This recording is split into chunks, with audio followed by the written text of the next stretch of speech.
Hi guys, this is Abhishek. How are you? कैसा चल रहा है? 8:30 बज चुके हैं।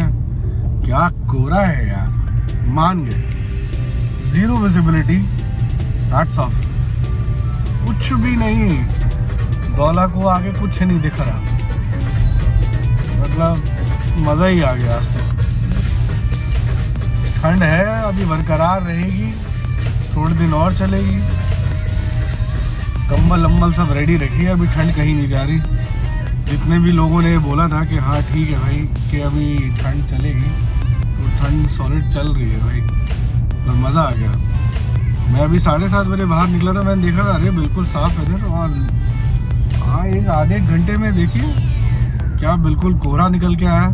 कमाल ही हो गया, वाह।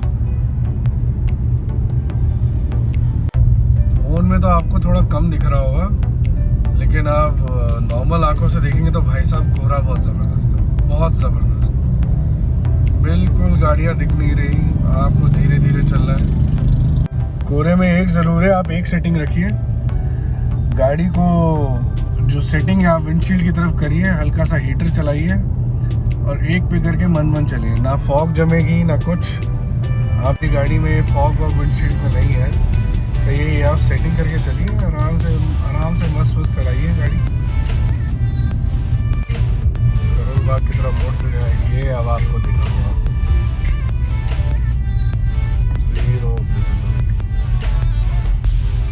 थोड़ी बहुत भीड़ है सड़क पे, बिल्कुल।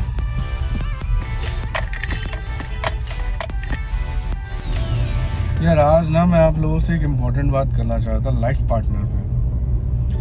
मेरा ये मानना है लाइफ पार्टनर आपका जीवन जब तक आप जिएंगे बिल्कुल तय कर देते हैं कि आपकी ज़िंदगी खुशमयी होने वाली है या कैसे होने वाली है। एक अच्छा लाइफ पार्टनर होना बहुत इम्पोर्टेंट है, मतलब आपकी ज़िंदगी तय कर देगी।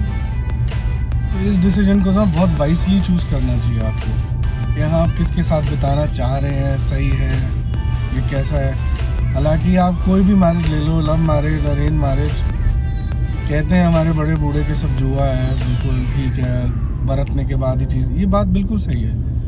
लेकिन थोड़ा बहुत इंसान बरतना होना ज़रूरी है आज के टाइम पे, क्योंकि पिछले ज़माने की तरह जब हमारे पेरेंट्स वगैरह थे, लोगों में टॉलरेंस बहुत था कि अगर थोड़ी बहुत बातचीत भी हो जाती है, नुक्स निकल जाते हैं, लड़ाई झगड़े भी आते हैं, तो लोग आपस में एक दूसरे को छोड़ के नहीं जाते थे, उसको सुलझाने की कोशिश करते थे। लेकिन आजकल वो टॉलरेंस नहीं है लोगों में। सबको है कि हाँ कि बस कैसे आवाज़ रेज हो गई, ये हो गई, वैसा हो गया, ये हो गया। तो उस चीज़ में अपने आप को कोई किसी से कम नहीं समझता। वो मैंने वुमेन आर इक्वल कि हाँ ठीक है, दोनों में अब डिसीजन लेने की क्षमता है कि दोनों अब डिसीजन लेंगे कि हाँ कैसा करना है, नहीं करना है, नहीं रहना है। पहले थोड़ा पेट्रियार्की चलती थी कि एक मैन डिसाइड करता था कि नहीं मेरे को नहीं रखना है वुमेन को। लेकिन आजकल जब लड़कियां भी सेम अप फ्रंट पे आके आपसे कमाने लग गई हैं, आपके बराबर है, आपको इक्वल दर्जा है, तो एक थोड़ी चीज़ बेहतर हो गई है सोसाइटी में कि लड़कियों को भी अपने पार्टनर को एक टाइम पर अगर उनको लगे कि नहीं निभ रही है तो उसको छोड़ने का हक है। लेकिन मेरा हमेशा ये कहना है कि ज़िंदगी आप जितनी भी जियो, अगर आप किसी को अपना लाइफ पार्टनर चुन रहे हैं कि हाँ 50% वो आपका लाइफ में भागीदारी होगा कि सारे सुख दुख और ये सब, तो बहुत वाइजली चुने। It's better to be late than a bad partner. मैंने बहुत लोग देखे हैं, अभी मेरे कई लोग ऐसे कंसल्ट भी करते हैं कि भाई क्या करें, हमें ऐसा मिल गया है। आपको शादी के 1-2 साल बाद समझ आता है कि नहीं यार ऐसा नहीं था, जब मैं वैसा था तो ऐसा था। देखिए आप कोशिश ज़रूर करिए, शादी एक बहुत इम्पोर्टेंट डिसीजन है, उसको सर्वाइव करना, इंटैक्ट करना। लेकिन अगर आपको लगे कि हाँ बिल्कुल ही टॉक्सिक है, नहीं रहेगा या बिल्कुल मुश्किल है, तो मैं कहूँगा better to break it off, better to break it off. क्योंकि आप सामने वाले पर्सन को भी जो बिल्कुल ब्लूम कर सकता है, सुंदर दिख सकता है और अच्छे काम, लेकिन वो किसी और की वजह से वो उसकी ताकतें और शक्तियाँ रुकी रहती हैं, वो और कहीं दिमाग नहीं लगा पाता। शादी का सुख एक दिमाग में बिल्कुल वैसा ही है, बिल्कुल पवित्र। बस। तो इस डिसीजन को बिल्कुल सोच समझ के करिए। मुझे कई ऐसे मेरे दोस्त मिलते हैं जो कहते हैं अरे उसकी फलाना की शादी टूट गई, वो 30 लाख मांग रहे हैं, 50 लाख मांग रहे हैं। ये कुछ भी है, जो भी है कि हाँ एक लड़का एक इतना हार्ड अर्न मनी करता है और एट द एंड एलिमनी के नाम पे उसको इतना सब कुछ देना पड़ जाता है। ये अगर वुमेंस को भी इतना सब कुछ सहना पड़ता है कि पार्टनर्स इतने सही नहीं होते या जो मर्जी है, कहीं अफेयर होते हैं, गलती दोनों साइड की ही होती है। तो जब इंसान इन चीज़ों के बारे में सोचता है कि अरे उसको इतना पैसा देना पड़ जाएगा, अरे ऐसा हो जाएगा, मेरे को गलत मिल गया तो ऐसा वैसा, तो इसी चक्कर में कह रहा हूँ कि आपको सोच के करनी चाहिए कि कोई बंदा इतना भी ना हो कि आपको बिल्कुल निचोड़ खाए, कि आपने जीवन भर आपके और आपके फादर साहब ने, ग्रैंड पेरेंट्स ने इतने मेहनत से पैसा कमाया, शादी आपकी नहीं चली और आपको एलुमनी के नाम पे इतना सब पैसा ऐसा देना पड़ता है। तो दिस इज़ समथिंग, तो आपको ये डिसीजन बहुत सोच समझ के करना चाहिए कि आप किस से करने जा रहे हैं, आपकी सब चीज़ों पे उसका हक होगा, आपका ये होगा। तो मेरे हिसाब से तो बहुत एक वाइज डिसीजन है जिसको आप बहुत सोच समझ के करना चाहिए। और प्लीज़ ये सोसाइटी का ये प्रेशर वेशर ये सब बेकार की चीज़ें हैं कि आपको एक सर्टेन एज तक कर लेनी चाहिए और ये करने लेनी चाहिए। Time have change. उस टाइम लोगों के पास जॉब्स नहीं होती थी तो तब भी शादी हो जाती थी, जॉब ना होने पर भी 5-5 बच्चे हो जाते थे, पैसे कम होने पे भी घर चल जाता था। आज समय बदल गया है। एक लड़के को इस्टेब्लिश करते करते ही 30-31 साल हो जाते हैं कि हाँ कि एक सर्टेन एज आएगी, मैं इतना पैसा कमा लूँगा, then I can say that yes I can take care of someone और somebody could take care of me also. तो एक सर्टेन टाइम दोनों मैन और वुमन को एक टाइम लग जाता है, एक सर्टेन सैलरी पे आने पे हाँ जो लगे कि हाँ बिल्कुल ठीक है और ये वो।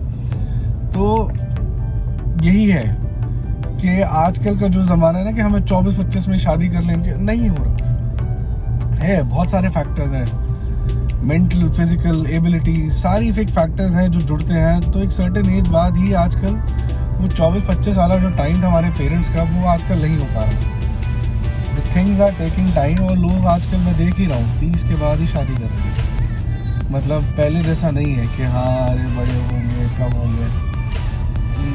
जस्ट आपको सही पार्टनर मिलना चाहिए। जितनी भी लाइफ आपकी भगवान ने लिखी है बस उतनी अच्छी बीते।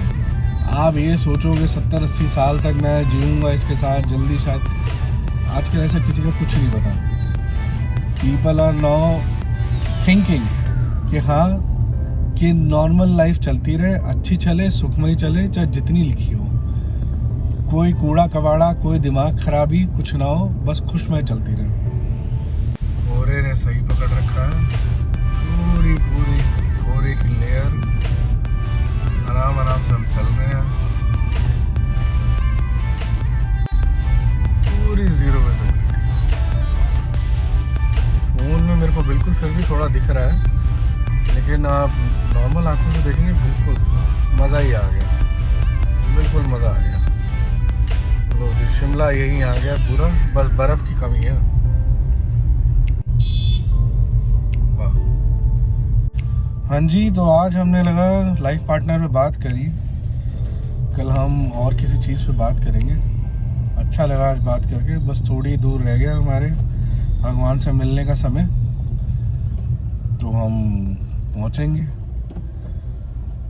लंगर खाएंगे, सुबह सुबह का प्रसाद भगवान का।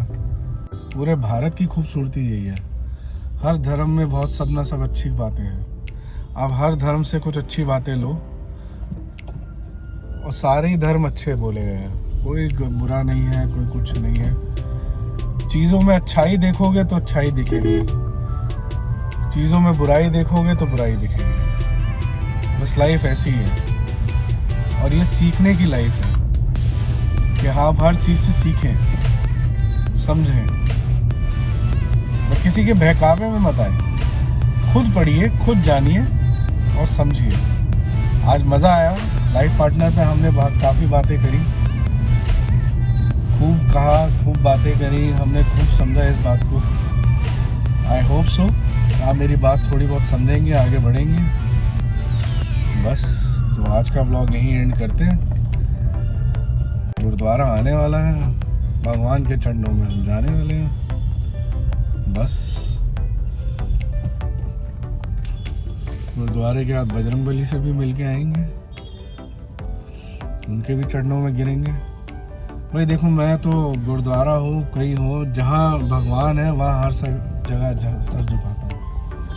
मुझे नहीं लगता कि भगवान तेरा है मेरा है। हाँ, हो सकता है कहीं अंदर जाना ना अलाउड हो या ऐसा कुछ हो, पता नहीं आज तक ऐसा, लेकिन जहाँ भगवान दिखता है मैं वहाँ सर झुकाता हूँ। कोई भगवान छोटा बड़ा तो है नहीं, बस ये है, कहने से मैं एक हिंदू हूँ, बट यही है कि बस जहाँ सर झुकने को मिले, भगवान जहाँ है वहाँ सर झुकाएं और उनका आशीर्वाद दो।